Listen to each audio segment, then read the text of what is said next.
is right, and I was just asking the group about what our goal is for jail. I'm just curious, because I'm actually ignorant to it, if there is actually like a stated definition. Is it rehabilitation or is it punishment when people get sent to jail? I don't think there's a stated definition, but I can tell you, in terms of sentencing, a wise judge once told me there were 3 things that he needed to look at. Judge Kelly, if you remember Judge Kelly, and I've never forgotten it. And number 1 was rehabilitation of the offender. Number 2 was the message to the community. And number 3 was essentially a timeout for somebody who had committed some offenses, so that we got a break from them. I think it might be helpful to point out that 70% of our jail population right now is pre-trial, which Yes. means they are still presumed innocent. Wow. And so I think that we need to think about what that looks like and what that means for justice. We have a big COVID backlog of cases. Our court system all but shut down for a while. I mean, we got hit pretty hard by COVID and had a pretty concerted response to try to control the pandemic, which Dr. Newell did a great job of that. But it did slow things down for our teams. Yeah, for sure. And it's created a backlog. And so for folks who couldn't post bail or who were detained for safety reasons, a lot of them are languishing while our teams try to get out from under this and push cases forward. And you're talking about county jail, right? I was Or the asking, prison system. Prison system's different. it was more of a broad question. So, yeah, so maybe it's probably best to explain sort of county jail and function. Mhm. Folks who come across our desk, cases that we file, depending upon the seriousness of the cases, there's a judge who makes a determination about whether somebody should be inside the county jail, out on some sort of monitoring, or just kind of OR'd on your own recognizance, come back to court. And when the court looks at that, they're looking at a couple of factors. Public safety is clearly one that they look at. The second is, is this person likely to come back to court? And so the court ultimately, we sometimes, or often frankly, on that may have different opinions. So the court will make determinations about sort of who should stay in, who shouldn't stay in. The reality, and I know you folks had a meeting with Chief Escalante and the Sheriff's Office, is our county jail is, depending upon the day and all that, I mean, it's pretty full on a regular basis. So these determinations that judges have to make ultimately are difficult determinations, balancing acts, and trying to figure out who should stay in. There are other folks, because of folks that years ago used to be in prison, have come back and are serving their sentences in the county jail instead of the state prison system.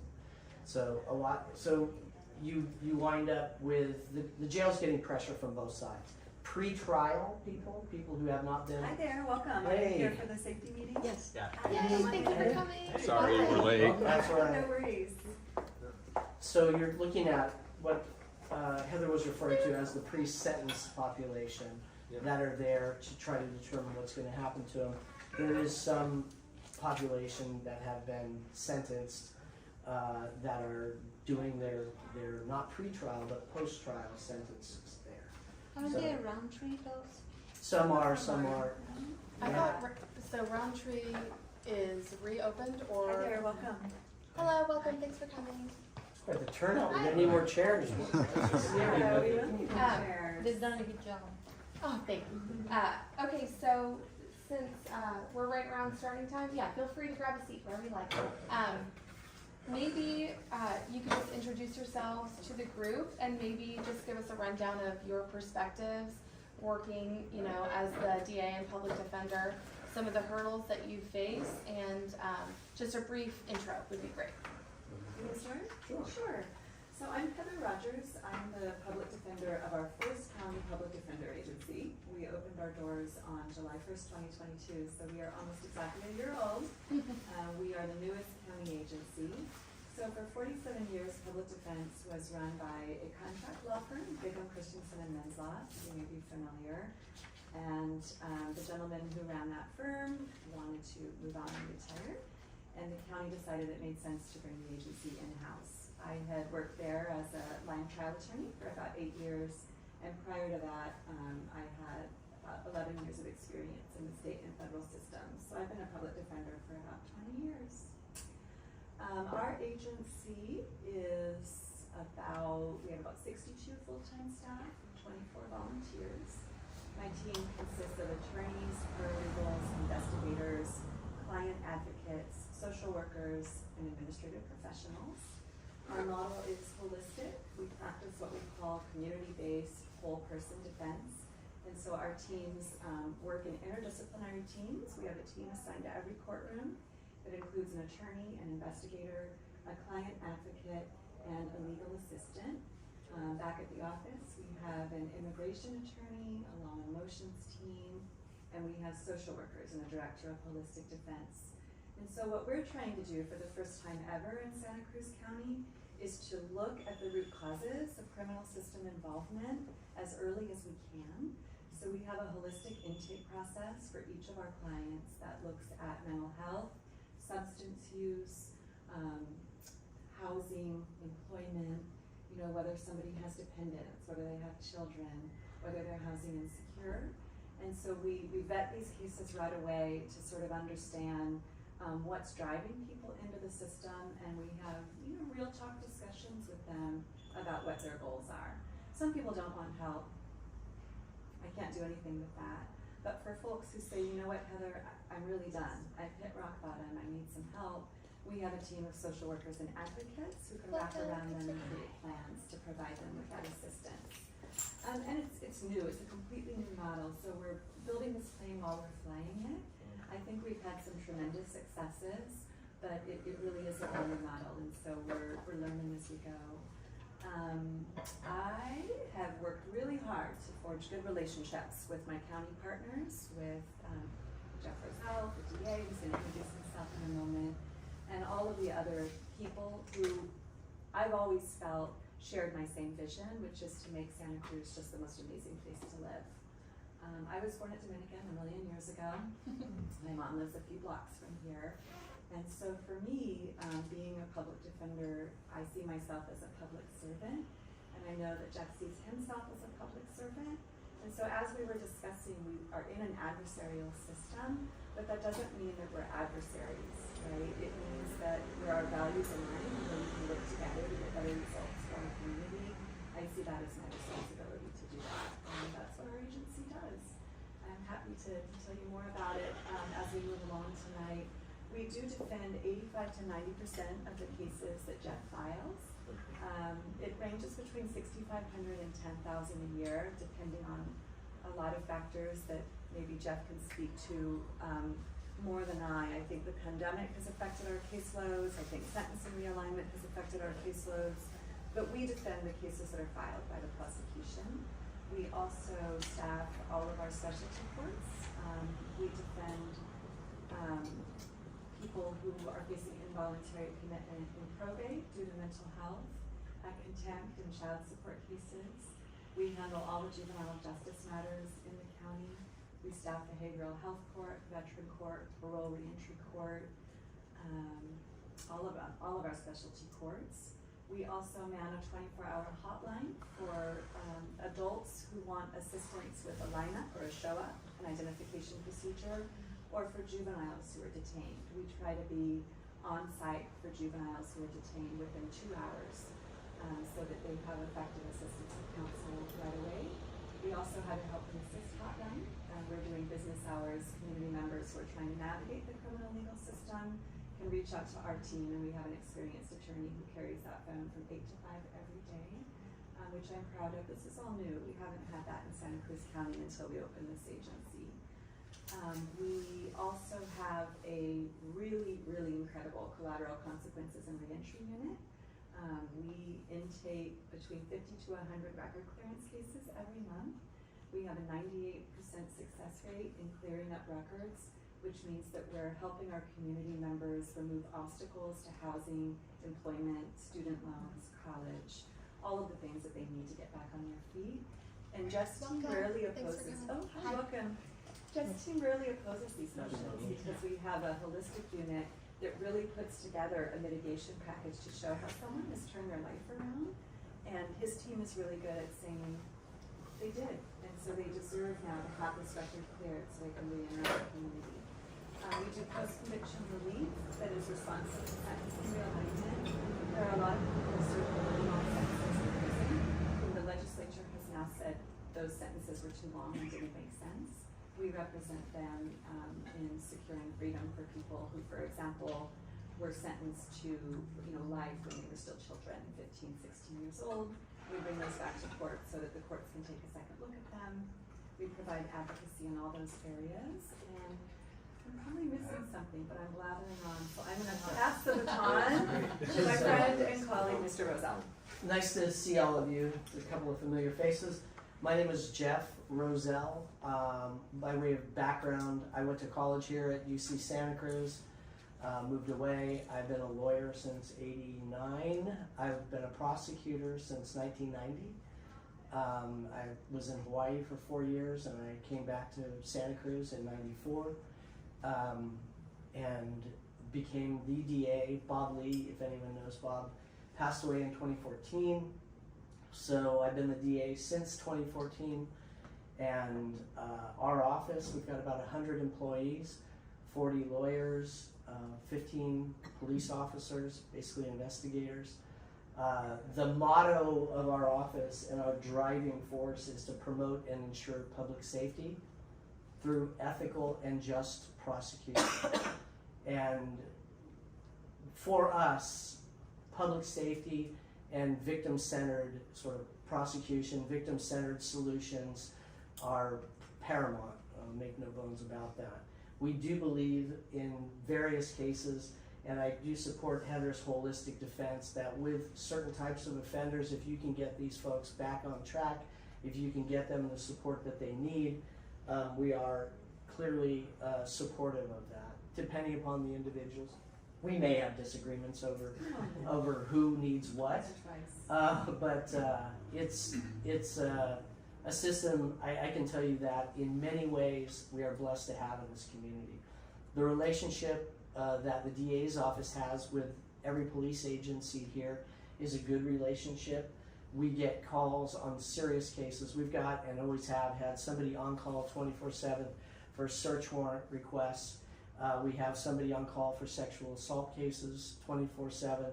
We have somebody on call, and a DA will go out to the scene of every homicide that takes place in this county, usually multiple DAs. So I can tell you, if we are going to be involved in these cases in terms of making determinations and decisions about whether to file, on the serious ones, on the homicide cases, we want to be out there from the very beginning so that we can see what's happening and sign search warrants and those sort of things. We, as an office, have supported and started one of the programs called Neighborhood Courts. I don't know if anyone's heard of that. Neighborhood Court program is literally a program that is run by the DA's office, and CRC, Community Resolution Center, has some hands in it, but it is basically to take folks who are low-level offenders and keep them completely out of the criminal justice system. We get referrals from the public defender, but the idea is to have community members such as you sitting in a scenario where we try to get to the root of what this person's offending behavior was, why did they do it, and how do we prevent. There were a lot of folks that were very interested in becoming involved and how do I take care of my community and what can I do. And the Community Courts program has been a shining example, and I think we've had one, maybe two people that have reoffended who've been through it. Others are in scenarios, and we've heard various sort of issues, whether it's alcohol or whatever, are just blessed that they're in it. Getting thank you letters from people, thank you for putting me in this program, and having community members that seem like they actually care about me and want to help me. So it's been a tremendous success. We've got 150 about people that have gone through the program. We have a monolingual Spanish program set up so that people who are monolingual Spanish speakers can go through this program. We have behavioral health court, which I know that was one of the concerns you folks have. People with mental health issues, There's a behavioral health court that literally is targeted at helping those folks, giving them what they need, and providing support so that they're not out reoffending. We staff that. There's a veterans court. We have a veteran in our own office who is in charge of the veterans court, near and dear to his heart. We have parole reentry court. We are deeply involved in that. So we are literally in all aspects of the court process, and our motto is, what I told you. It's really public safety. That is what drives us. We don't always share the same idea, frankly, as the public defender or the judge, in terms of what our vision of public safety is. But it's important for everyone to understand it is an adversarial system in some ways, for sure, and the courts are the arbiters, the people who make typically the decisions on what to do with folks. But we are very supportive of Heather's service providing model, and so that's kind of the short of the DA's office, who I am, what we're about, and happy to answer any questions. And Let's get into it. let's go. So I just want to say one thing that I think is really cool and that I can't imagine ever having happened 2 years ago before we started this new agency. So when Jeff is talking about neighborhood courts, it's restorative justice, right? It's circles like this where you have victim offender dialogues and people talk things out, and the community decides, what do we need to do to move forward? What do we need to do to heal? It's really, really amazing. So we have a project in Watsonville called an early representation pilot, where when the Watsonville Police Department gives someone a citation, they also give them a card welcoming them to come to the public defender's office and get early representation by a public defender. And what we try to do then is that holistic intake. It's like the canary in the coal mine. If somebody's struggling with substances, at first they get an infraction, then they get a misdemeanor, then they get another misdemeanor, then they get a felony. And sometimes it can take 3 months to get a court date. And so by getting to people at their very first interception with the system, we try to just fix it before it goes anywhere, which is great. But the anecdote that I love is, Jeff's team heard about early representation, and I got a call from his attorney who runs neighborhood courts, and she says, this is great, we can synergize here. Why don't we train Watsonville PD together on how this works, and why don't we provide to clients at the same time as they get a citation, information about restorative justice, so that we can grow this program and really hear from people who want to just fix it, right? They want to do a circle, they want to talk to the person who they harmed, they want to get help and make things better. And so just actually yesterday, our teams were at Watsonville PD together, training the officers on this collaborative program that's designed to keep people out of the system while giving them the support that they need to not reoffend. Addressing root causes. And I think it's going to be life-changing for so many folks in our community to have that chance. They can always end up in the system. It's a carrot and a stick, right? They need to do well to not end up where they don't want to be or where we don't want them. So it's not like we're just releasing them out there and hoping for the best. There's a lot of monitoring. They have to make certain goals within a certain amount of time. Our team supports them in that.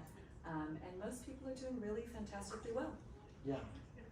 No, there is, as Heather said earlier, there is a lot of common ground in terms of getting particularly low-level offenders sort of on track so they're not reoffending.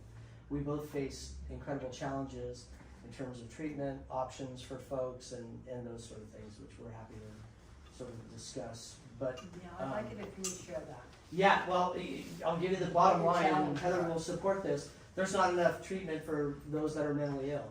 And candidly, the cases that we see, and I don't have stats, but I can tell you anecdotally and across the board, and I'm sure Heather will support this, the case involvement that we see has a lot more mental health sort of issues and componentry than it used to have. And why is that? That's a whole different discussion. But I can tell you, and there's a lot of different theories on that, competing theories, but I can tell you that it is, from our perspective, true. We go through police reports and it's like another individual who's got mental health issues and all that. And behavioral health court can take some of them, but not by no means can it address everyone's issues. And We're always full. In Yeah, PhD, there's a waiting list. exactly. We can't, So, and whether those are, that's the old chicken and the egg, and it typically goes hand in hand with drug use, alcohol use, mental health, and whether that is, how it started is different for each individual, and so, but I can tell you that it is much more common in my experience being in office. Jesus. Than it used to be. Yeah, Yeah. since It's- 94, whatever that, somebody who's good at math. That's a lot of years. Yeah, and the last I heard from the sheriff's team, we've been writing a lot of grants this week, and so I'm getting a lot of current statistics. But I think right now that we have 65% of our jail population is on psychotropic medication, which means they're seriously mentally ill. And that doesn't include the many, many more people who are suffering from, issues that don't require psychotropic medication, but who could benefit from therapy and other interventions. And so the criminal legal system has become the de facto mental health system without the expertise and the resources to effectively deal with these problems. And we're working fast and furiously trying to take care of everything that's thrown our way, but there's only so much that lawyers can do to solve problems that really would be better handled by public health. I will say, Jim Hart, if you guys spoke to the sheriff's office, will tell you that the jail has become the de facto housing for mental health issues. And these are complicated because it's individuals in some cases, especially if they're typically in custody, that there's some public safety concerns and components with, which just makes somebody more unpredictable, which makes it a sort of a more difficult proposition for us in order to figure out what is appropriate here and how are we going to deal with this. So to give you just a little bit of background about why this was all started was because we had seen some things that made us feel unsafe, and so we were angry, and then we had a series of meetings and we developed further information that have kind of changed our way of thinking, and we're hoping that continues. But if I could use one example, recently there was an incident with bear mace and a road rage incident. And so this is what brings me back to that place where I was angry, where, I was walking down the street and a person that was not well was waving around a knife, and the sheriff's office told me there was nothing that we could do about it, even though I was walking with my 2 little kids. And so my question is, that person is out on bail and out in life. And so that doesn't make me feel super safe. And I'm not saying that they're not mentally ill or need help or assistance. They absolutely do, and I think that that's a problem. But my question is, that doesn't change the fact that we could be in danger. So I'm curious as to what your thoughts are on that. What part of our system makes that happen, and do you think it's just, or are there gaps that we could fill or change, whether that be legislation or effectiveness? Legislation's a whole different topic. I can say this, I don't know the specifics of that case, and if it's pending, it's not appropriate for either one of us to probably address it. But No one's gonna tell. yeah, right, fair enough. Only us. So Heather said that.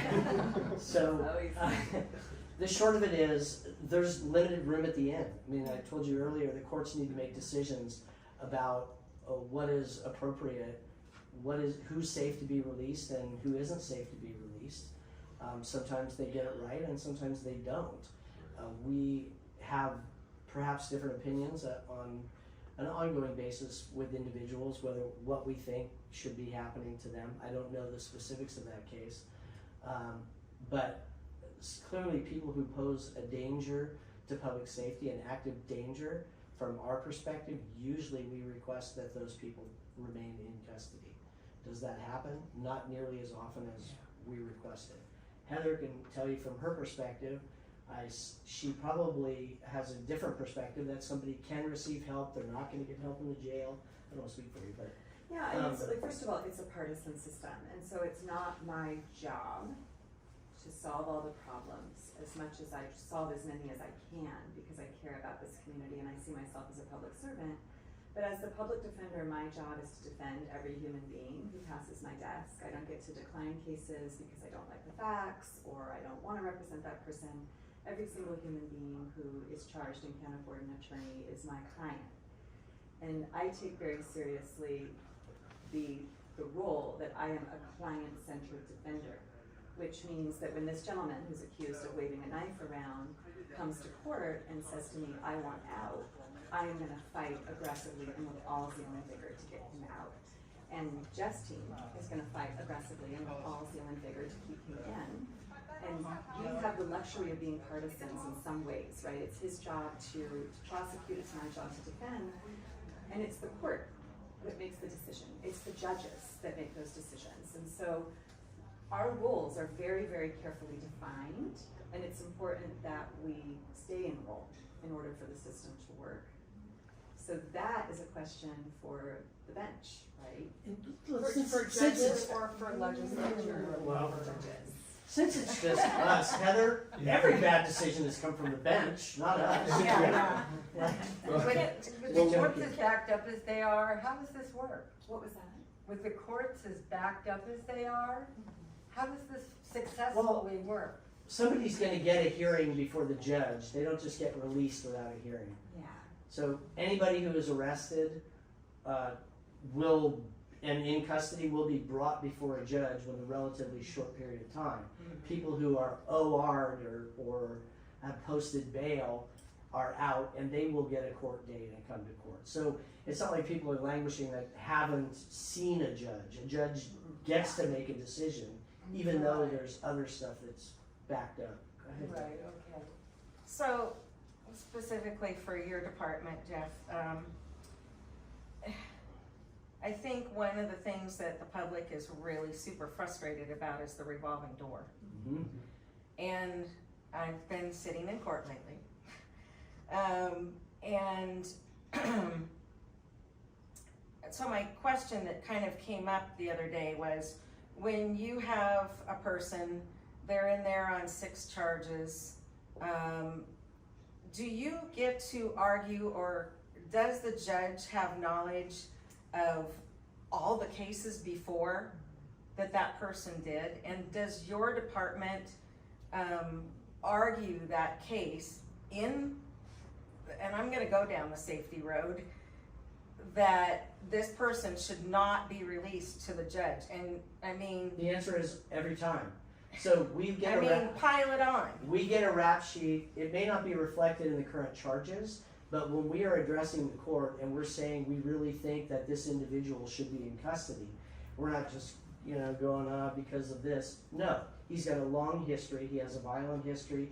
He has committed these offenses. You guys have put him on probation before, and he's reoffended while on probation. Yeah, we do and should be, and it's our job, public safety wise, to explain to the court the full picture.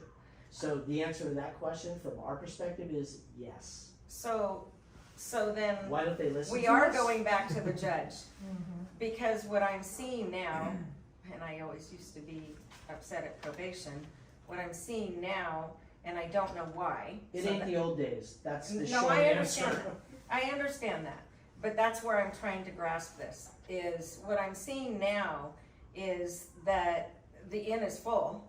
Yeah. And the judges are putting these people on ankle monitors, and So it's Let's face it. ankle monitors. There's 2 considerations for the court, and actually maybe a third in terms of crowding at the end.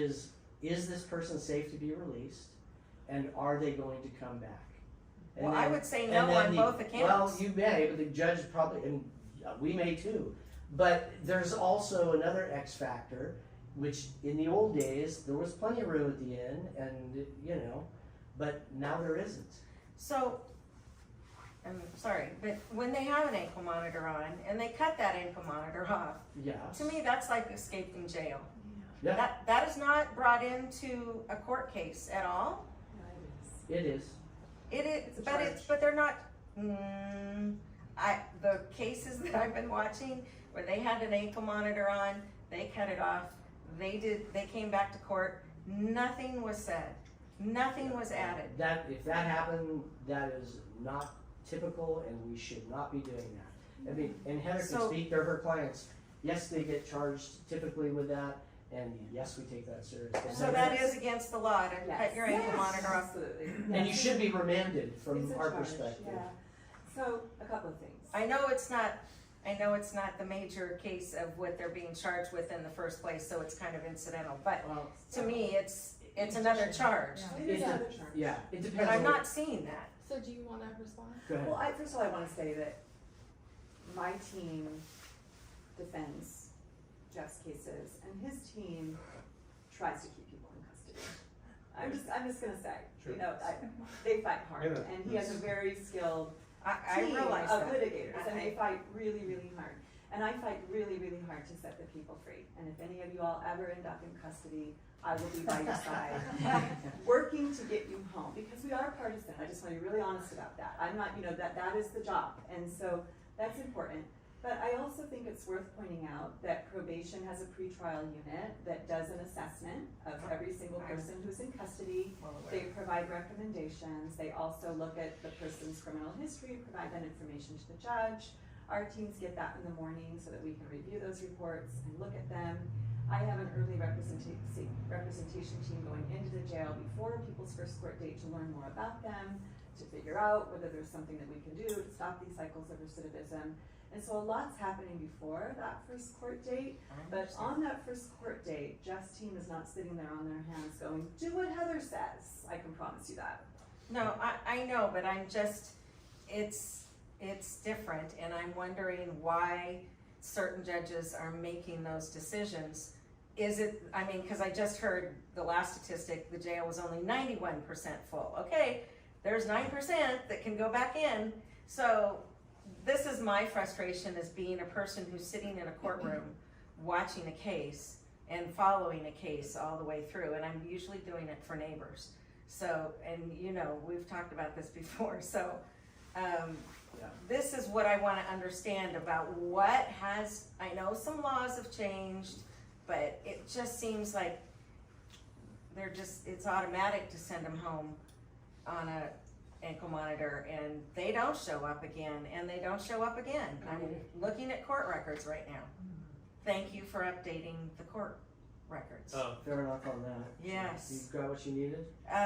Now, yes, I can see most everything. It takes some interpretation, but yes, thank you for doing that. That was a big step and a big, huge difference. So for those of you who don't know, you can go into the court portal. You can actually look up somebody's name, and if you have to have the case, this is another complicated thing. The sheriffs have their number, case number. The Santa Cruz PD has their case number. That's not the case number that's used in the court system. They assign another case number. So you either have to have that case number, or you have to have the person's name that you're trying to look up and follow through court. And that's still difficult. I left you another message. I got an example of a burglar that has his name in the court system 6 different ways. So you have to kind of be a sleuth, but you now can go in and follow cases and look up cases. You can actually figure out which courtroom it's in. It's so much better now. Awesome. Dates and times and everything. I want to So. just clarify something. The courts are not run by the county. I'm sure you all know that, but I just want to be really clear No, it's fine. that Jeff and I work for the county of Santa Cruz, and so he's elected. I answer to the board of supervisors.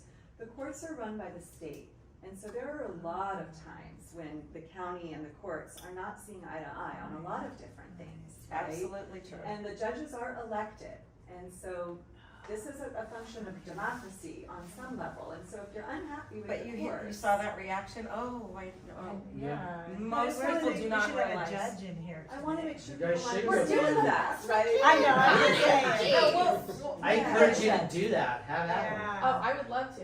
Yeah. But we can. They probably won't, but. Yeah. Yeah. No, they might.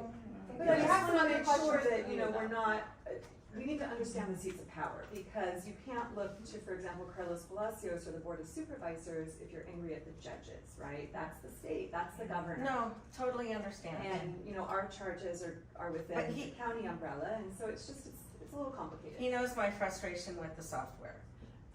We had arguments about probation terms weren't even available for the public to look at. Right. And that was a problem for me. That's an issue with the court clerks, again, state employees. I Yeah. understand. Yeah, We and were- so if something gets put in, it's a We were typo, arguing all the time. or that's not anything that really we can do a lot about, as much as we would like to fix the whole. They No, have- no, no, I know, but Yeah. some people do have a little influence sometimes. You guys talk to each other. Go ahead, sorry. This is hard in this conversation. We would love to have you here for 8 hours, and we would love to have the energy to do that, but I don't think anyone does. So we would love to know your thoughts of productive solutions. What do you see that's missing? Solutions to can we- what specifically? Well, It's such a broad, we're I mean, talking there's so about- many areas that we all have opinions, the two of us have opinions on. yeah. What do you Yeah, so specifically drilling We're down? talking about the prison being 90. The county jail. I'm Or sorry, the county jail being 90-something% full, and so now we have to let people out, and we have to decide who's the least dangerous to let out, and should that be different? Should there be a higher capacity? What changed in your career here that is making it so much? When we talk to the law enforcement, they're like, well, we're not going to cite the guy, send him to the court, and then the court's just going to send him back to the street tomorrow, and he's going to do it again. So we're just going to look the other way. And Well, I'll let Heather, I have my opinions, but do you want to answer that? Yeah, I mean, first of all, I'm not sure that it's true or makes sense that the judges are thinking about the capacity of the jail. Because remember, it's a state system and a county system. I don't think they really are very concerned with what the sheriff's going through at the jail. And so I don't think that we're really hitting the nail on the head if we're saying the court's letting people out because the jail is full. No, Again, I these are don't two know. I'm different asking you. systems. Yeah. I wanna know. The court used to Is it sign. just the judge? I actually disagree with that. The court used to sign early release. When the jail was full, they would go to the court with a list of, we gotta get these people out.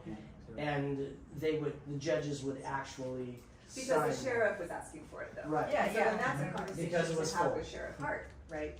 So I think your questions are really interesting, and I'm just kind of trying to drill down with you to understand myself, Yeah. because I don't know the answer, but it's interesting for sure. I would say if I were to pose it as well, I would say even beyond the specific question of the overcapacity in the jails, where do you see the gaps in terms of legislation that or laws that you are litigating?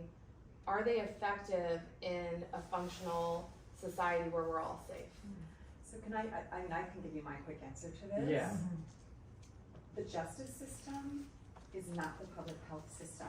And so if what we're telling you is most of the people who are committing crimes and are convicted and are charged and are in prison and are in jail are mentally ill, that is not our bailiwick. We are not good at treating mentally ill people. It's a very specific role that we hold.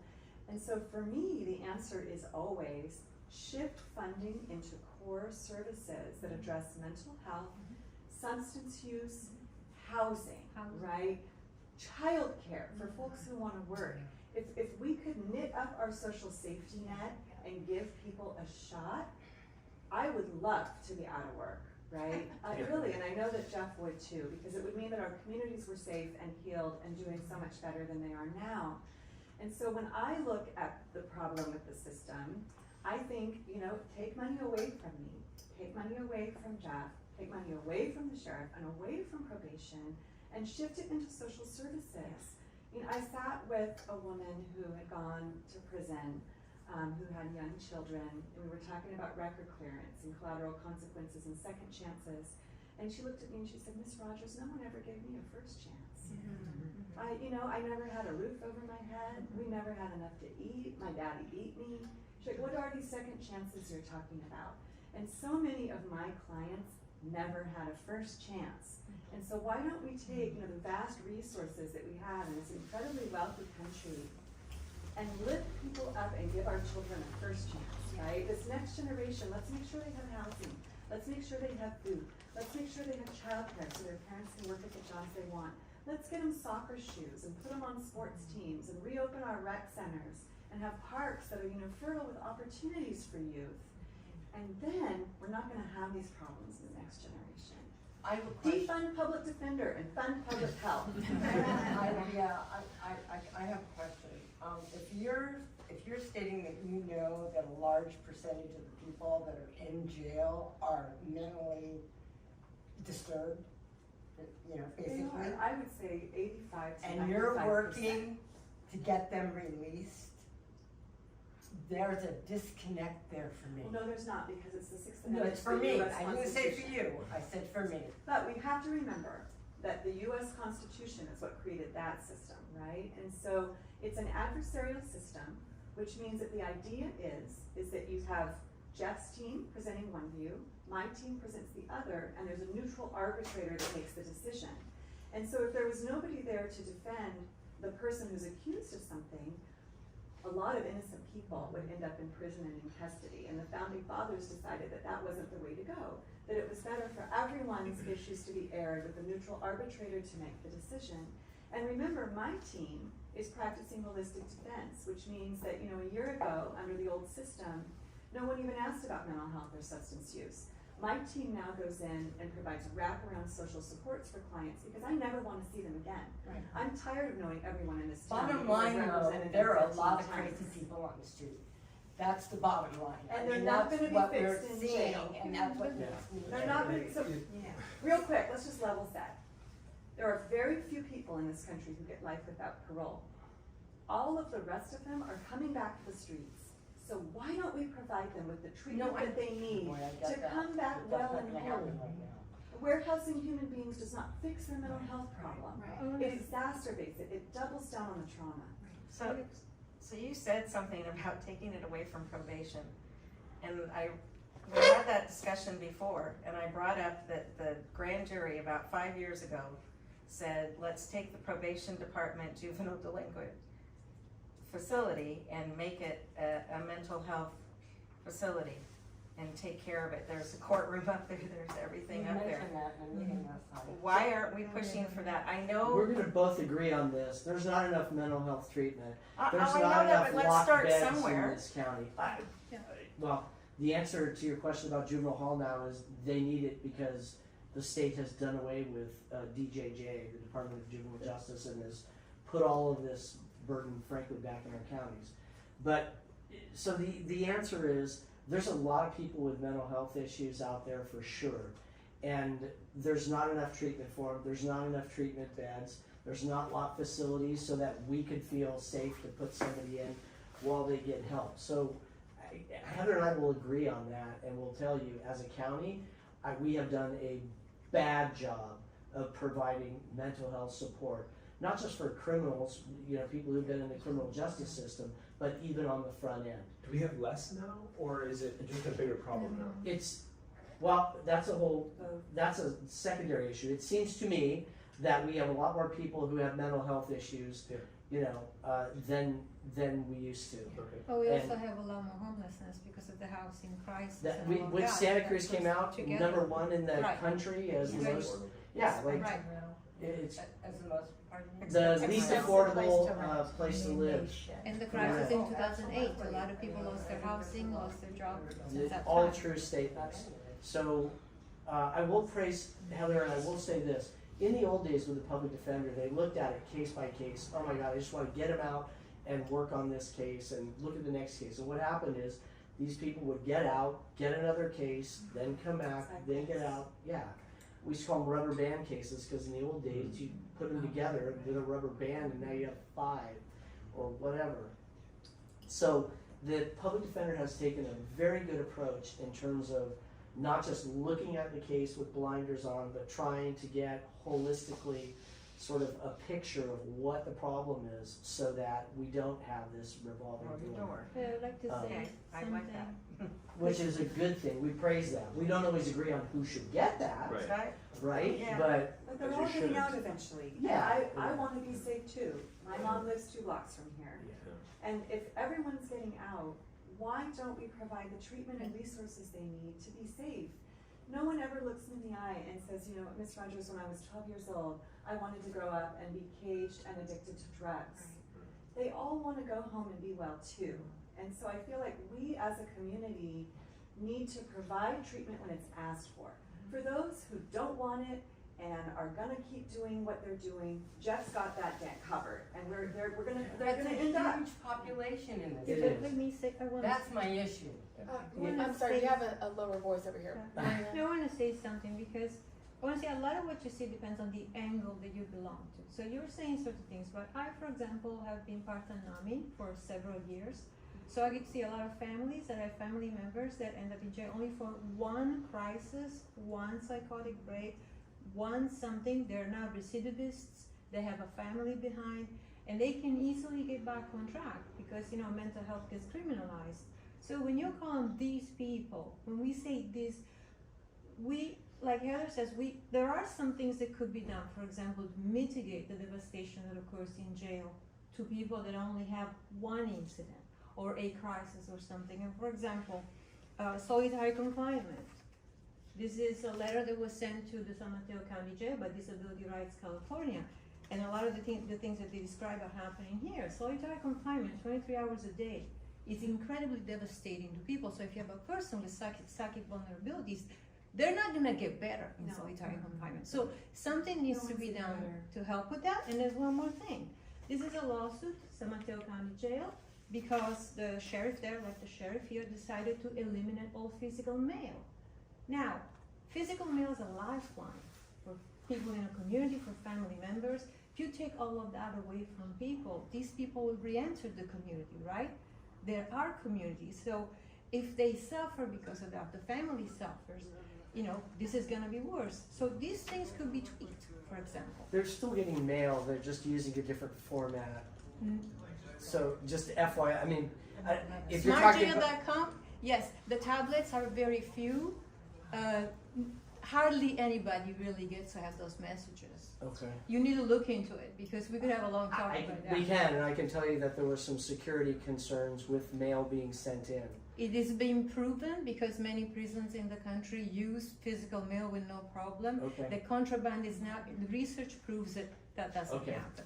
So I'm just saying some things could be done to make things easier for some people. I think that you raised some good points, and you know, these are very complicated issues, and I think that we as community members, this is great that we can sit here and talk about hard things from different perspectives. The only way we're going to move forward is to not otherize each other, to not alienate each other, to not shut each other up and shut each other down, right? But instead to share like this, to share ideas, and you know, all of it's true and all of it's complicated, but I appreciate your desire to engage with us on it. So you would say, bottom line, take the money away from you guys and probation and everybody and put it into mental health facilities. Not all, No, but No, but- because we're still gonna, eventually, we would love to work ourselves out of a job, but I guess my point Efficiently. is that budgets reflect community values, and my hope is that we can just help people get better, right? I really think that we defunded behavioral health.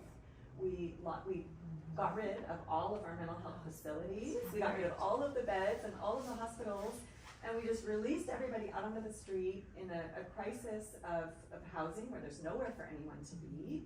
And we said good luck with that. And you know, in my family, we have folks who have mental illness. And so I think it's very easy to otherize people who are suffering from mental illness until it's your brother or your mother or your sister or your aunt who wants nothing more than to get better, because mental illness is terrifying for the person experiencing it. And you have nowhere to go and no help to give them. Even if you're affluent and have health insurance, there's just nowhere to go, there's no support. Let alone my clients who are poor and never got the first chance, let alone the second. We have to have some compassion and not just anger and fear, as scary as things are. If we really want to solve the root problems, we have to really look at people where they are. The whole thing, you know, not just the waving of the knife, which is terrifying. As I shared with you, I have 2 children too, and I feel all of that. But I also just challenge you to think about, is warehousing that person for 60 days going to fix it? And I know it's not, right? We need to get these people help. 100%. So I am with you 100%, and I also believe that our group strives to have preventative measures for a functional society. Right. And while I jive, man, but what I will say is, I'll be darned if my kid steps on a needle or my kid gets hurt. Oh boy. Like, that doesn't take away my kids' rights to live safely.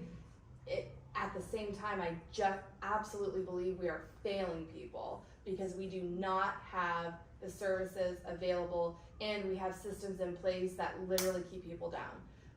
I believe that, and at the same time, congruently, I believe my kids should be safe at the same time. Yeah. I have no idea how to bridge that gap. I want to do it all at once. So This is why we're here. Go ahead. So speaking of services, I wonder if either or both of you could speak to what's being offered to folks who are being housed either at the main jail or at Roundtree about education, either through the county office or through Cabrillo, because education is such a fundamental piece that's missing in so many of these folks' lives, and providing them ongoing education applicable to jobs once they get out reinforces our belief in them as community members, and also enhances the very strong probability that they can get gainful employment, perhaps even or to live around here. Absolutely. I'm aware of the programs at Go the ahead. jail, but I feel strange speaking for the sheriff. It feels like that's more Jeff's. Yeah, look, the sheriff is the one running the programs. Our involvement as the DA's office with how the sheriff makes determinations on how to program people in there. I can say this from Heather's perspective. You can speak to it, Heather. You probably know it better than I do. I don't think anyone's going to say anywhere that there are enough services for those incarcerated in CDC, for those incarcerated in the county jail, educational opportunities and that sort of thing. I read something recently that talked about the average inmate at California Department of Corrections reads on a 7th grade level. Because So they never got that. they never got the opportunity on the front end. So Heather and I, we deal with what comes across our desk. What comes across our desk in large part for our folks who have had bad scenarios, have committed crimes, have gotten drug addicted, never wanted to be there, but that's where they are. So we both support an upstream approach. So by the time it gets to us, there's already a major issue, typically on the more serious cases. So we have, as an office, supported things, frankly, all over the county. Trunk or treat, trying to get involved with youth. We do outreach. We just did farm worker outreach for neighborhood courts.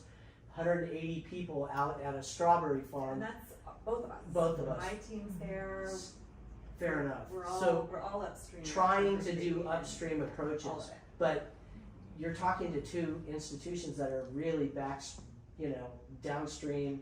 Somebody's already committed an offense. What we have done in recent years, both as a public defender and the DA, is try to say, hey, look, kids who stay in school are astronomically less likely to get criminal justice involved. It's not brain surgery, we all know that. So we have done within, our roles, front end work to try to make sure community outreach, that people understand who we are, that they have positive role models and those sort of things. But make no mistake, by the time something crosses Heather's desk, it's already come to my office, which means it's already gone to one of the police agencies, because every police case in this county comes to our office from every jurisdiction. Minor speeding, no, but everything else, every DUI, every vandalism, every murder, every rape, every molest, you name it, comes to us. We make independent determinations about whether to file it or whether not to file it. And the ones that we file typically are the ones that Heather sees. So we are downstream for a lot of this. But are you frustrated with public safety and community? My God, it's my life's work. It's what my mandate is. It's I'm what frustrated too. I get it. And so we share your frustration. And there's a whole host of why is it this way? There's a whole host of questions and Just answers. to answer your question about programming, the sheriff does have a lot of programming. It's not as good for folks who already have a high school diploma or GED, but if you want to work on your high school diploma or GED, there are groups that I've had a lot of clients get their GED and their diploma. And there's also this cool thing that we're working on now in the jail called Rising Scholars. And so it's a way to link people up to Cabrillo so they can work on their higher education, to provide support. We're even talking about housing for those folks. And so I think the more that we can really look at re-entry as the goal for people who are not getting life without parole, if we're real about the fact that they're all coming back onto these streets and we provide them with what they need to thrive, we're going to be safer. And so those are great programs to support. There's a lot of volunteers who go into the jail. Friends Outside does amazing work, getting into the jail and providing programming that actually helps people get back on track. I think it's really critical. We're working with the sheriff and community partners right now on re-entry planning for people.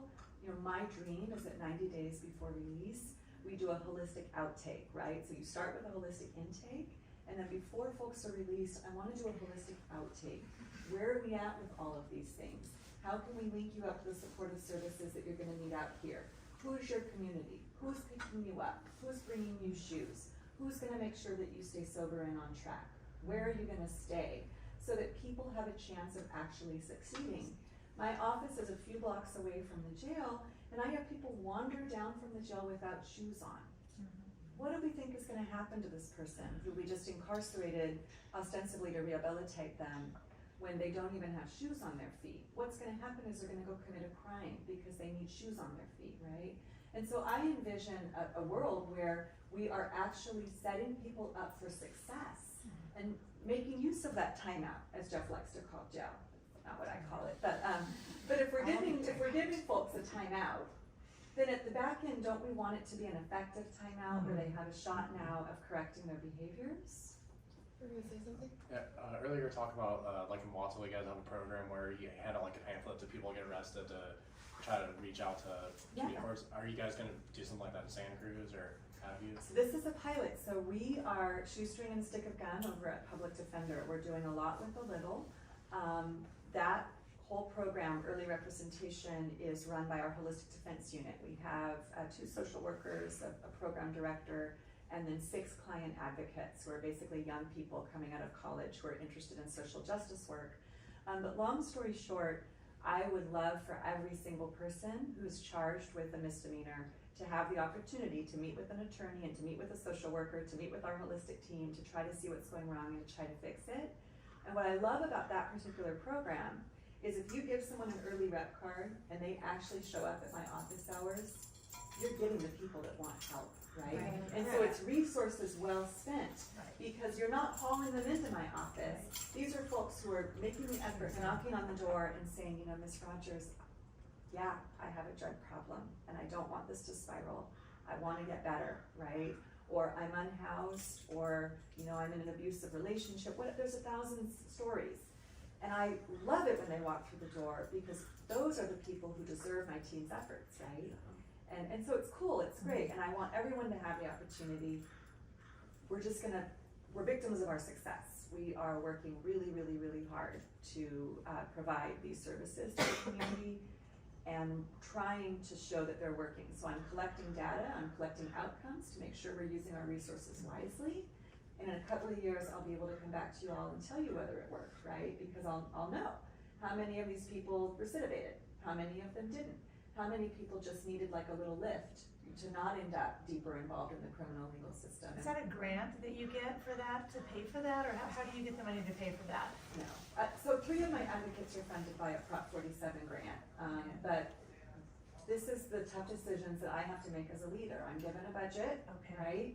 And I have to decide, you know, am I gonna get 3 social workers or 1 attorney? Am I gonna get 6 advocates or 1 social worker? Do I need another paralegal more, or do I need this more?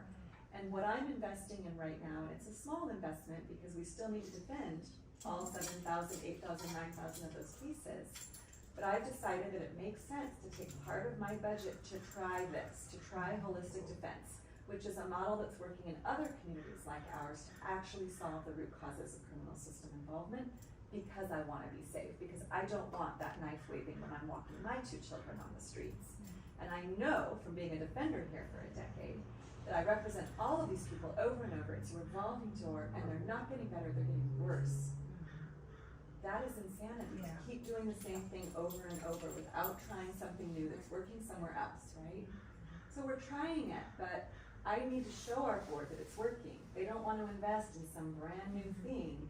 So I'm trying to show the results. I'm trying to show, you give me 2 social workers, look at how many lives we changed. You give me 6 advocates, look at what I did with that. I saved this community millions of dollars in jail beds, right?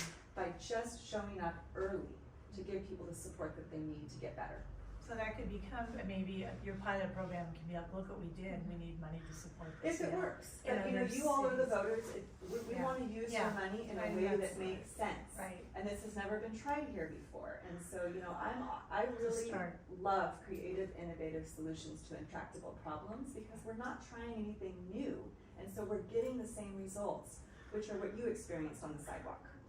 So what would you say as far as what comes across your desk out of these, let's say 6,500 cases this year? What are the most common offenses that you're seeing? And of the people that you're seeing, you know, what's the percentage of repeat offenders to the same offense? So First of all, there's a lot more misdemeanors. Misdemeanors are punishable by up to a year in the county jail. That's the definition typically of a misdemeanor. Felonies are anything punishable by state prison. So we have the county jail, we have the state prison system. And I will tell you, the majority of cases have mental health, or at least a lot of the cases that we see have mental health involvement. They also involve substance abuse. And we're looking, I mean, people talk about the fentanyl crisis. You're talking about fentanyl now mixed with xylazine. You're talking about literally the most addictive, deadly, dangerous drug that mankind has ever seen. And it's cheap, it's available, and people are using it. And one of the things that I think is kind of worth digressing for a minute on is it's really easy for us to look at somebody who has a mental health condition or has drug addiction, is homeless, and say, well, if I were in that scenario, I would want help, that's not the way it works. We are projecting what we think, what we feel onto people. And in the throes of addiction, homelessness, hopelessness, they're not necessarily lining up. And if you had a conversation with them, hi, give me treatment because I think like you think. That's not the way it goes. And it's really easy for people who haven't dealt with that population, who don't have family, friends, relatives in that population, to use our perspective and say, well, if I was there, that's what I would want. Well, that isn't the way it is. So you need to have incentives, you need to have methods to help these folks get in system engaged. And, you know, unfortunately, what has happened now is the court system has been sort of that intersection between treatment and motivation. And that's a whole different discussion about how motivated people are after we've had, frankly, a reduction in the currency of what cases are worth. But make no mistake about it, there's dangerous, deadly drugs. None of us would use it if we know. It's like Russian roulette. Yeah. Would we do that? Of course we wouldn't. But you have the streets filled with people who are doing that. And so the real question is why? And how do we get front end work on that sort of stuff? Right, and so that's what I'm asking, that's why I'm asking the question, is what are those crimes or drugs that you are seeing most often, so we can think about those preventative measures? We're methamphetamine, and which is laced, everything's laced with fentanyl nowadays. And would you say that drug offenses, which are now misdemeanors, I think, Right, are those for the the most most part. frequent that you are seeing? No, I wouldn't say that, because what's happened is, talk about revolving door and officers, and I think somebody, you just said the sheriff's office on that particular case couldn't do anything. Law enforcement is going to arrest, is going to do something when they actually think there's a consequence and a result at the end of it. Yeah. And so you're having a lot of scenarios where people are cited now. Are they going to come back to court? Of course, many of them are not. And the ones, I applaud Heather for handing out cards to folks who are accused of various misdemeanors.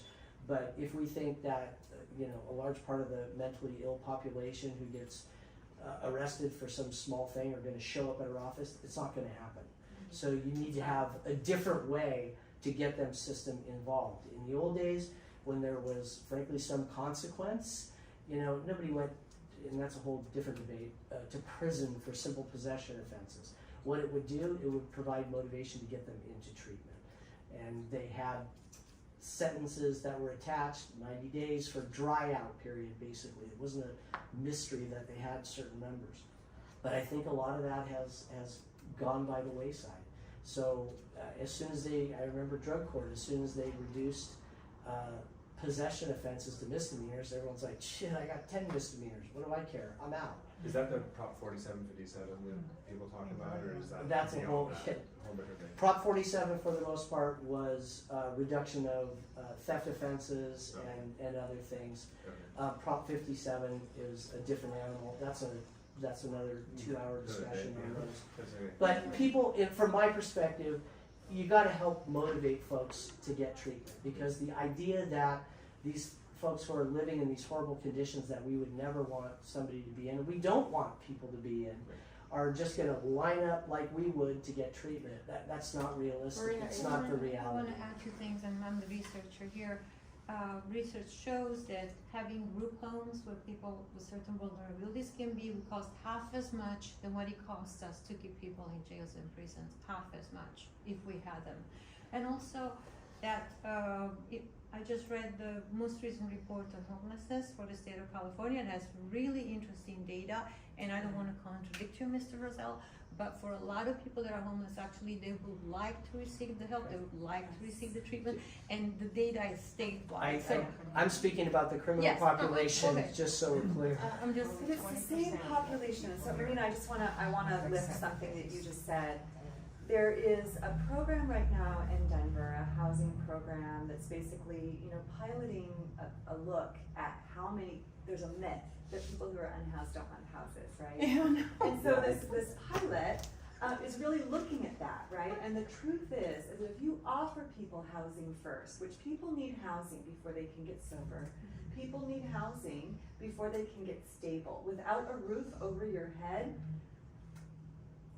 I'm just being real with you right now. If I'm living on the levee during catastrophic flooding, I'm probably gonna need a drink, right? And it's because it's awful, it's trauma. And so People do need a roof over their head. Yeah, they need a Okay, roof but they over their need, head. these people do, With they supervision. need structure. Absolutely, supportive housing. And so I guess what I'm Yes. saying is you're Okay, asking, good. what should we invest in? Thank you. We should invest, I agree with Jeff, that carrot and stick is the right approach. I'm a mom. You give all carrots, you give all sticks, nothing's working, right? That's just human life, right? And so we do need consequences, we need, hope though, too. Like what we have now is just consequences and no hope. If we could house people and give them support, social service supports, and have some sticks attached to, whatever it is we're asking of them in return for this housing, what they're finding in Denver with this pilot is that it's working. So we need to invest in public health. We need to understand what is driving people into the river and fix those things.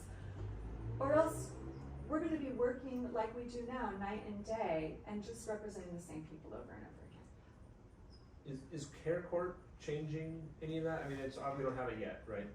But it's not a solution. So care court is aimed at a really small, this is another, I'm happy to come back and talk about care court sometime. Okay. This is a whole nother big beast of a thing. Care court is aimed at people with psychotic spectrum disorders. Okay, we are talking about extremely mentally ill people who are unable to care for themselves. And so we're talking about people who are almost at the level where they should be conserved. It's an incredibly small population. We're predicting maybe 150 people a year are going to be eligible for care court or routed into care court. That is not going to solve this problem, right? We're talking about people who really can't care for themselves at all, right? And it's important that we're looking at that It's a huge problem, population. but it's not. And I don't think I don't think criminal It's not gonna system solve it. involvement is gonna really help those people. I feel like we're, square peg round hole. That's my personal opinion. I'm still gonna do everything I can to lift up my clients in that system. It's not gonna solve what we're talking about tonight. Thank you. Well, the people in NAMI, the population in NAMI disagrees with that in part because up until now, if a person has a psychotic break or something, the only way for them to end up getting treatment if they have no insight is to get criminalized. Whereas with the care courts, a family member, a neighbor can go to the judge, and say, this is happening, and they'll take a look at it. So this is different from what's happening now. So we think the care courts could be helpful. Oh, I think they On the could side be of too. NAMI. It's a really small population. I think it could be helpful. Yeah, It's just a probably small- smaller than what you see. Yeah, so I'm not saying that there's not a lot of potential there, but I just don't want anyone to feel like that's the panacea. It's a Band-Aid on a gaping wound. We gotta have a host of solutions to figure this out. So I have a question about the 65% that are on psych drugs in our jail right now, if we were going to put a percentage on it. And then when you spoke about like the 3 different purposes of putting people in jail, and one of them was public sentiment, right? No, message to the community, don't do this, there are consequences. Sure. So, and it's a balancing act on that. Rehabilitation of the individual, message to the community, there are consequences. and sometimes we just need a straight timeout for somebody. And I mean, we're talking about a certain population here, but make no mistake about it. Right. I mean, people are getting raped, murdered, molested in our communities. So I don't want us to think that everything that comes across the DA's desk or that Heather winds up with are some low-level, person with mental diseases and disorders. Sure. There's plenty straight up criminals still out there, and that is typically where we have a very different opinion on what's appropriate. I just mean, so when we look at 65% having issues, and like you said, everyone's going to end up back on the street at some point. So would you say the gap there, like that's what I'm trying to find, is the gap?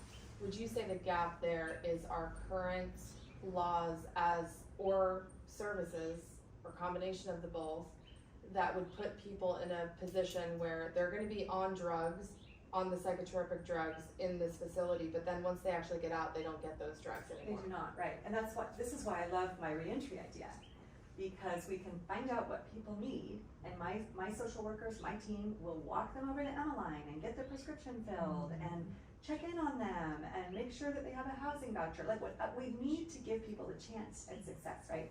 The other thing that I love, and I know I'm a wide-eyed revolutionary in some respects, but I love the systems that we have in some of our other Western European countries, where what jail looks like is a functioning life. For people who never had that structure growth, that you lock them in to a place that is nice, with structure, with a bed that they can make every day. They learn how to cook, they learn how to provide for themselves, they get education, because some of these folks never had that first chance. And so if we want jail to be truly rehabilitative, we want to model what their life can look like if they buy into the social contract.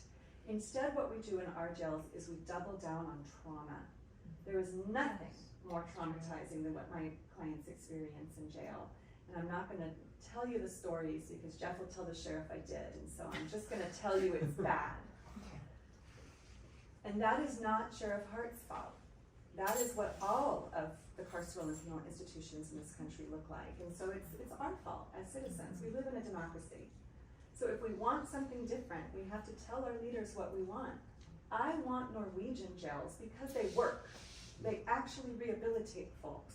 And if we're letting them all out anyway, and it costs the amount of money to show people how to live, why aren't we showing them how to live rather than doubling down on trauma and releasing broken people back onto the streets to wave knives around at our children? I was shocked to see, in Europe, you don't cuff and chains people like that, even for low offenses or mental health. I cannot believe the cuffs and chains and even mafiosos, 30 years hardcore, they're not put in these conditions. So when you put a person in that condition, what do you think that person is going to feel about themselves? I was amazed at this. I couldn't believe it when I saw it. And God help me, I thought in Europe you never see that anywhere in any jail. Or even in court, you don't see it in court, And people compare the having recidivism rate shuffle. to a stint in a European jail versus a stint in one of ours. And again, if we keep repeating the same strategies that aren't working, it's the definition of insanity. We need reform on every level. And I don't think the sheriff would disagree with that. He's been given this facility, he's been given this mandate, he can't get enough correctional officers to do what he feels he needs to do to keep people safe in the jail. There are no bad actors here. Everyone who got into this work, we did it because we're public servants, right? Because we care about this community. And so I definitely don't want to throw stones at any one single human being, but we as citizens in a democracy have to take accountability for the choices our leaders make. What are the areas that our county is failing compared to other counties that you guys see? Mental health beds, mental health treatment, And that's a front end percentage of work, revenue. front end work. So these are damaged individuals. Housing. Yeah, housing. Isn't that isn't that the county? And You know, from what I understand, we have very little county involvement in solving these problems. Well, the state is failing. We don't. So how do all this seem? I agree with everything you're saying, actually. Okay, I spent years in mental health, and what you're saying actually does work, okay? But we have a situation, I think the town's in crisis, and I think we need to find, I think we need to somehow find a way to deal with what's going on more immediately than talking about down the road. I know this is educational for everybody, And that's a perfect segue to wrap up. We respect your time, Sorry. we've gone over, and we really appreciate it.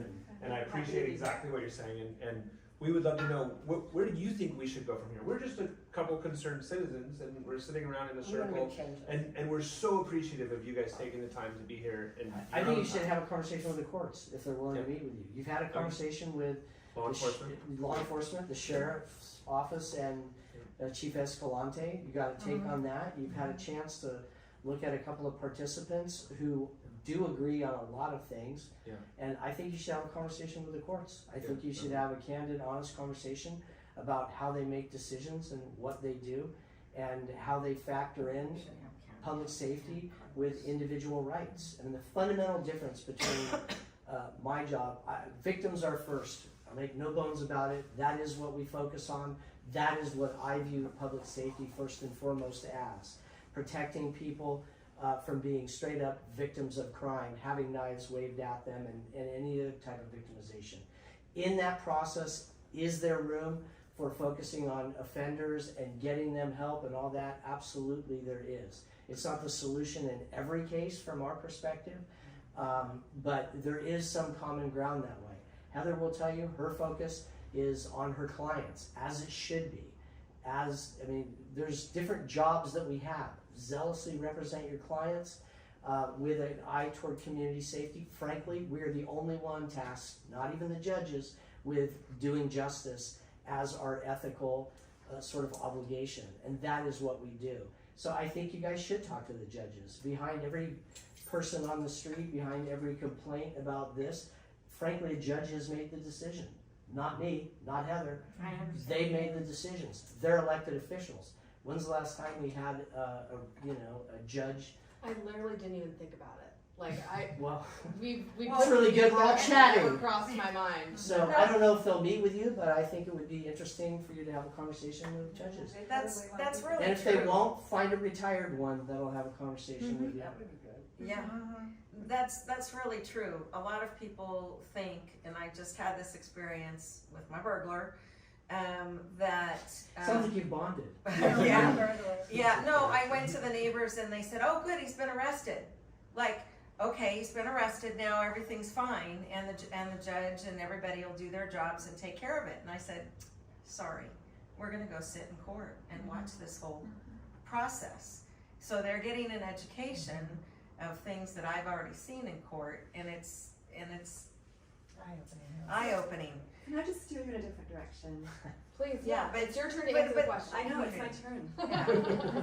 So, just back up a minute. I think that who you need to talk to are the folks who are responsible for providing housing, the folks who are responsible for providing health and services. Why don't we have these mental health beds? Why don't we have a locked psychiatric unit? Why don't we have some housing solutions for our community here?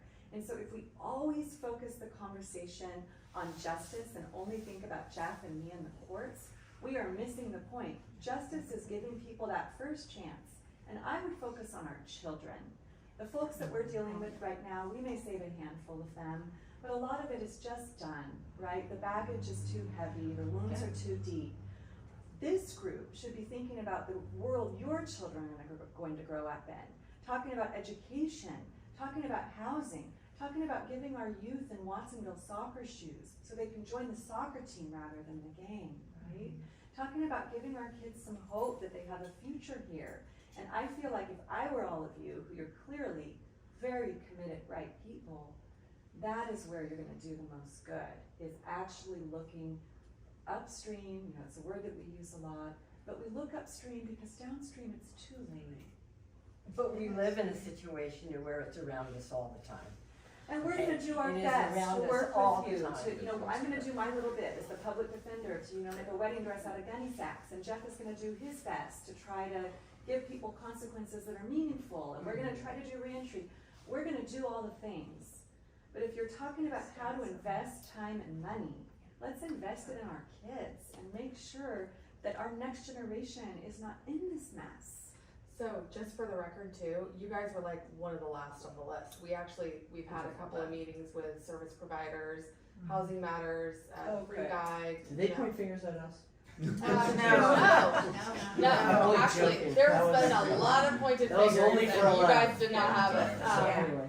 But yeah, so and that's the whole goal. We got Is this. we're trying to find ways that we can solve and where we can focus our energy, because the actual goal for the group is to do something.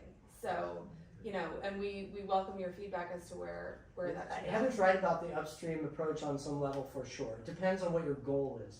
If your goal is to understand, which is what I was interpreting it as, I don't know how you leave the courts out and not have some sort of a complete understanding of what they do, why they do it, what motivates them. And who they're accountable to. Who are they accountable to?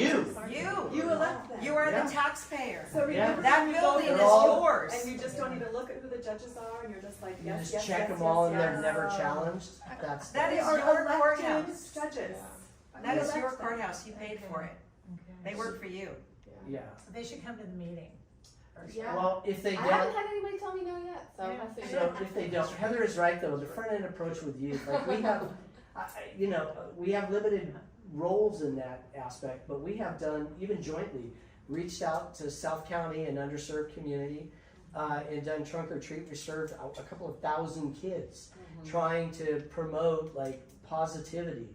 Kids who wouldn't have, there was cars driving through during COVID, the trunk open, we could put candy in so they could trick or treat. So we've done Christmas gift exchange. So there's community involvement, neighborhood courts if your folks are interested in doing something. You can volunteer as a panelist on that and sit through. So there's a lot of community things. Front end Love to work have you there. is always good. There is no doubt about that. And our youth are everything. Staying in school, getting an education, having positive role models. CASA, Coordinating Special Advocates, is really making a strong effort to pair up trained advocates with youth who don't necessarily also have to be foster youth, but who are justice involved. Yeah. And our Really, juvenile really strong team program. is a big engine of that. Yeah. We're working really closely with CASA. And I will say that at these events that we do, and we're all about the same events because we have the same values in some ways, right? In a lot of ways.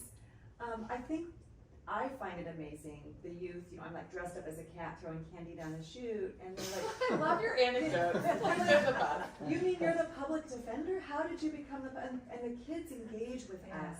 And they don't have role models, and it's so great to be able to tell a kid, this is what you do. You graduate from high school, you get good grades, you go to college, you go to law school, and come work for me, right?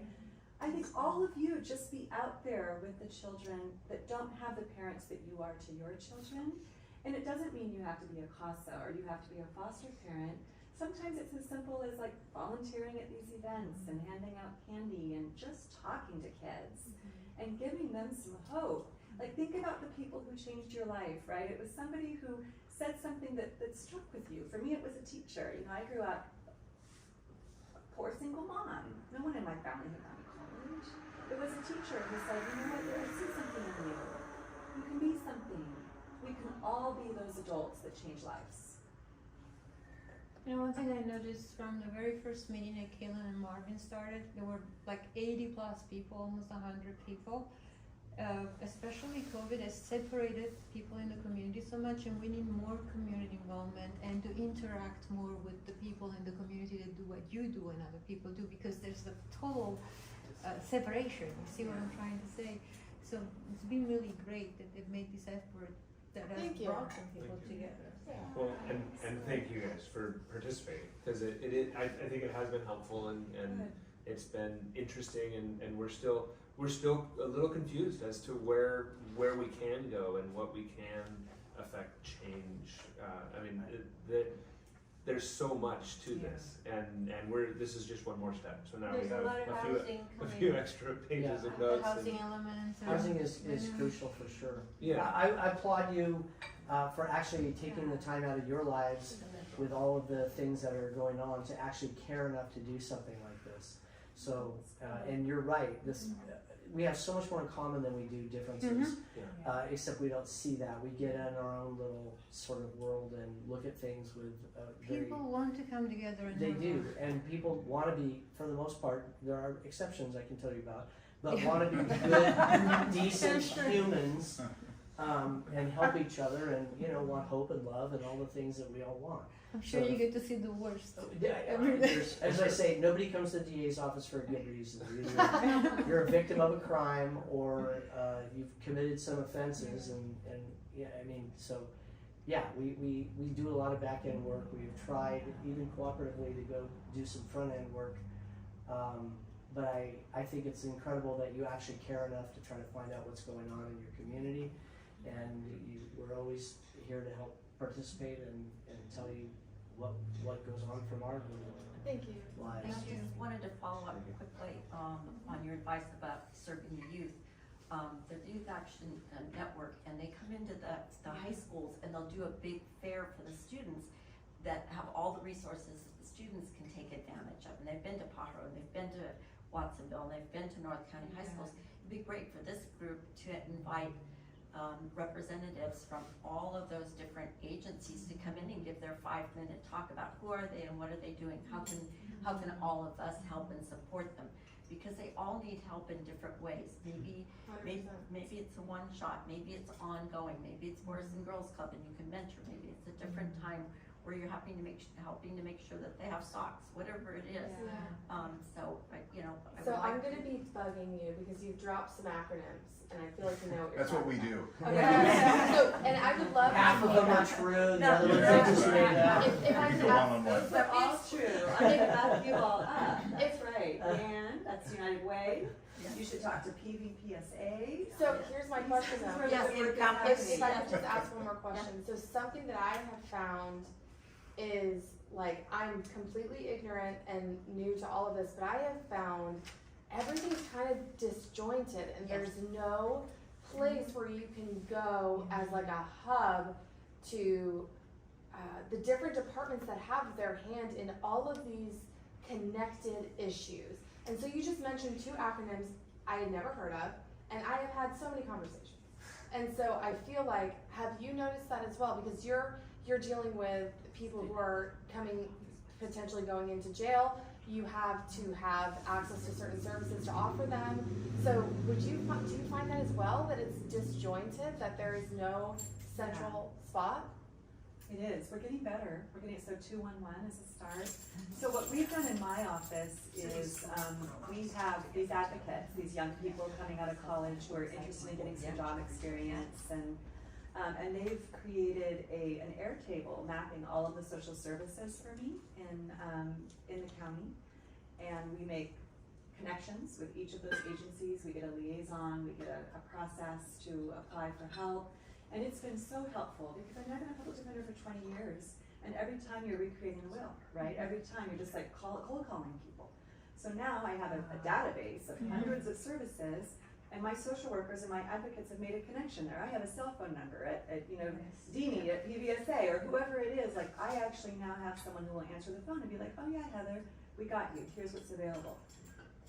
It shouldn't just be public defender clients who have that kind of a database, right? Wouldn't it be amazing if we had that for our community?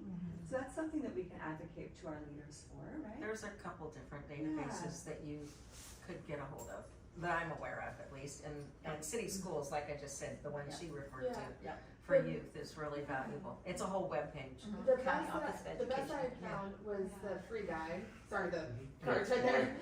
The free guide, and I've gone to the county websites and the city websites, and there's some information there, but I just hadn't found like a hub, especially because the free guide is specifically mostly towards the unhoused and having services available to them.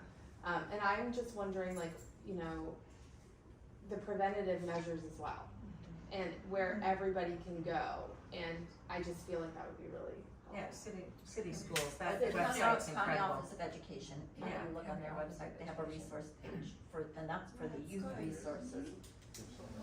Exactly, it's like, it takes us to, that's part of that disjoint, right, where it's like, this should be readily available. Well, and Santa Cruz Neighbors has been struggling because of COVID we lost everything. I mean, the connections that we had, that we were doing monthly meetings with, and I haven't, you know, I hadn't seen Jeff until last Christmas.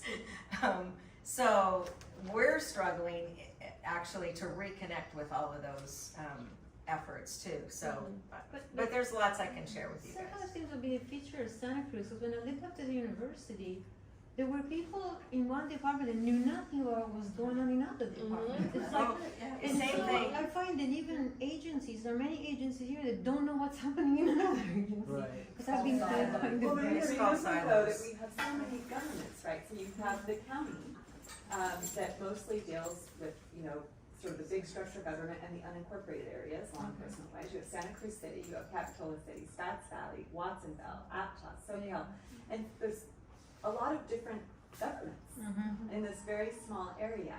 And so, you know, like the County Office of Education, maybe mapping county resources, Santa Cruz City is mapping. I love the idea of maybe a small nonprofit that just takes on that.